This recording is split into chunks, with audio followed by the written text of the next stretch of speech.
Thank you, Jan, and good morning, everybody. Let me start by framing our issue. Human and environmental health is a broad topic, and in fact, it's possible that we could consider the whole of World Water Week under that issue. So we started by a little discussion to try to narrow things down a little bit.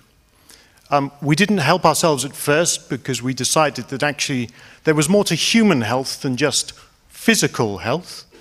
We thought that social and economic health was also important to consider in relation to water and the environment.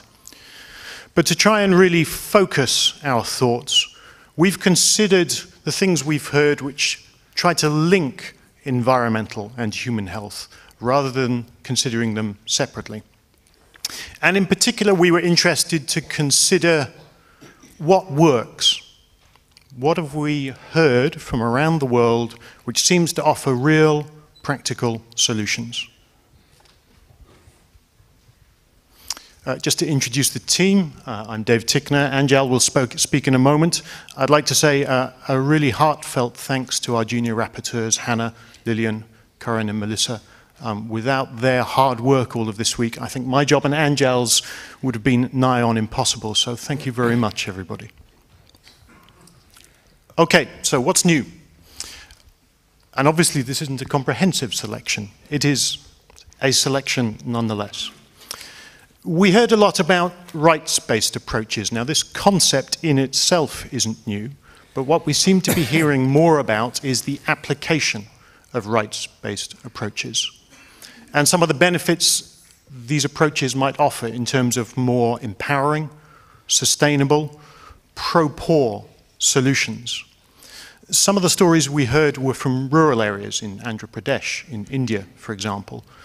But there were the beginnings of some applications in urban areas in Blantyre, Malawi, for example. We didn't necessarily hear so much about links to environmental health, particularly here, but potentially there could be links around, for example, wastewater treatment. Which links to my second point, really.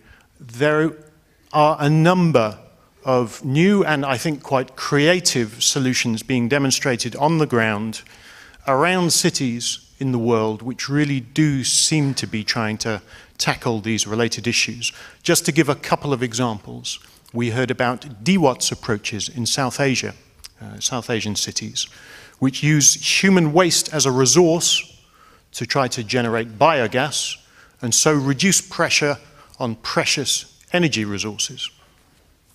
We heard examples from the Netherlands about coastal management methods which work with natural processes as well as with engineering approaches in order to increase levels of protection for people in the cities of Antwerp and Rotterdam.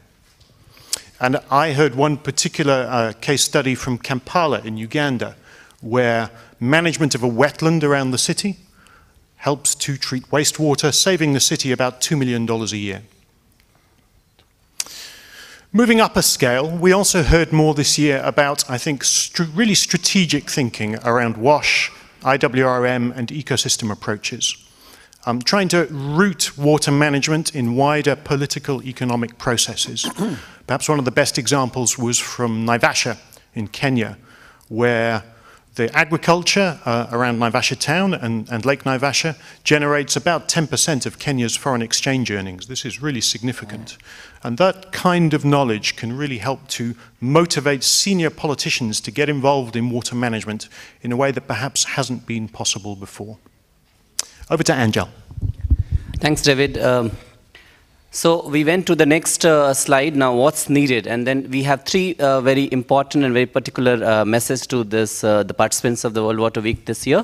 The first one is that we need to learn to communicate a little better and in little more innovative ways to a different set of actors. And we have actors right from the grassroots, people working at the grassroots, people who are beneficiaries or who are participants in the program, to the top government level. And we have two particular examples from this week, very interesting example. One is FAO's Facebook example, how they have applied water footprint programs, water footprints of your breakfast. And that's very interesting way in which you communicate to a very larger world, people who are the Facebook community or otherwise. And the second example which comes from the ground is from Nepal, where there's this EcoSend program which actually takes a message, take a pee and get 1 rupee. So they're looking at the resource of the wastewater as a resource, not as a problem, and they offer this particular program, and which has huge success in this project. And I think this is showing some example for other people to see how we can communicate much better than what we are supposed to. The second one, which is more important, is there has to be a stronger science policy, society and policy interface. There was some example from the session where there was a feeling that we become too literate, we become too arrogant because we think that we are literate, and we have lost touch with what we call as common sense. So science and common sense has to go together and probably try to build each other's from that particular angle. The third one, which is very important, is there has to be a considerable and a strong lack of data which we need in public domain. Now, not only that we need more data, better quality data, but it's also how you can access a simple person who works from the grassroots or to say work in Ghana or works in Stockholm needs to have access to information and data which can go back to the policy programs otherwise. And the third part, which is very important, is that we need disaggregation, because we have been seeing data from a very different angle. We have to have gender disaggregation data. We have to have class disaggregated at the class level. So this is something which participants of World Water Week felt very strongly, and we thought we'd put this up. Now, what's next? And we have 4 key messages to the community here. The first one is to the government, because the participants felt that there has to be a little more blending of different environmental, social, and engineering solutions. This is still coming as a very fragmented understanding of people who come from which backgrounds, and there has to be more interdisciplinary understanding for a combined socioeconomic outcome that includes health as well. The second one, which message that we have for the private sector, is that they have to see urban poor not as a problem, but as a low-income consumers. And there has been some example where innovative water and health infrastructures, products and services can be designed for this group, which is probably a future markets for our private sector.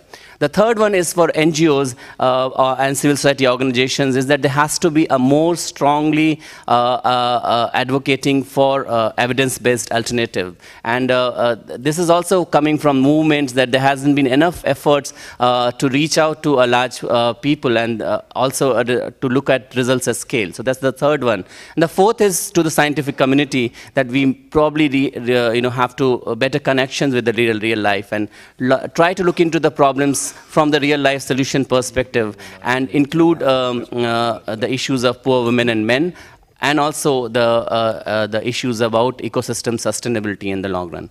Thank you. Thank you very much indeed. Sorry.